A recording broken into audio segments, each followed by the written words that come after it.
Good afternoon, everyone. Been a long time since I've worked on this thing, and the customer, or new customer for it, picked a different color, and it's a medium bluish color, and we're gonna go with the satin color. So anyway, main reason why I'm doing this video is just to give some little tips on masking. You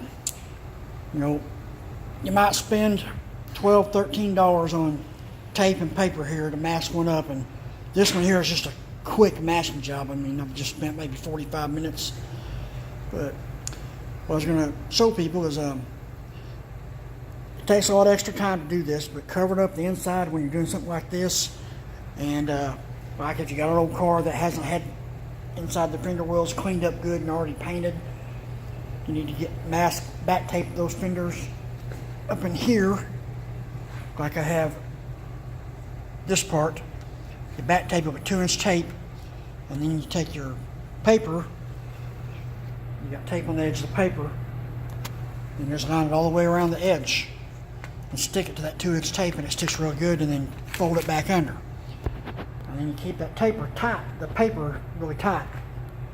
And the reason why you want to do this is because if that paper is loose and flopping around, when you're in there painting with even a HVLP gun, which is only 35, 40 pounds of pressure for most of them, the paper starts flopping around, and any dirt that's in there, when that paper starts flopping, it causes turbulence, and it's going to stir up the dirt, and it's going to come out and get all in your paint and cause a big nasty mess. So this amount of money you spend on paper and tape and the time you spent doing it is a lot less than the time you'll spend and the money you spend, cutting and buffing one that's got a whole bunch of dirt in there and possibly a repaint.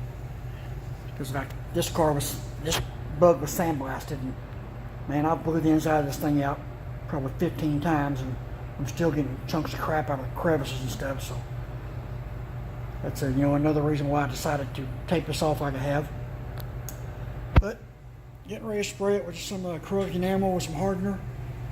We was going to paint this Texas Rose yellow with a base clear, but that was the past customer that I had issues with, and I won't get into all that. But anyway, this new person's got big plans for it. It's a good thing, and I'm happy with what he's going to do about it, or with it.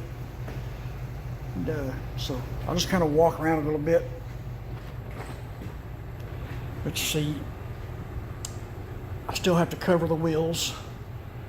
I don't know if he's going to repaint these or put different wheels on it, but I got to cover up that hitch there because that's going to be painted black after we paint the trailer. And my paint booth, yes, there's a bunch of junk in here, and normally this thing would be cleaned out really good and have filters in down there, but since this is going to be a satin color, it's not going to show, dust that much. So I just cleaned up the floor good and the walls. And, well, I'm getting ready to spray it, so I'm rambling on. I just thought I'd give some tips about masking one off. I said this is one of the key things you do that helps. You do this in your trunk, under your hood. And if you're painting, say, like a Nova, and you've got the doors off and the whole front clip off of it, mask off all of the windows and the door jamb openings just like I have under the hood of this. That way you keep any dirt that's inside that car inside of it, and it doesn't get on the outside. All right, well, I'm pushing over 4 minutes on this video, so I'm going to stop now. Guys, have a good day and enjoy. And if you like the videos, if they help you, please like and subscribe to my YouTube page and my Facebook page. Thanks a lot, guys.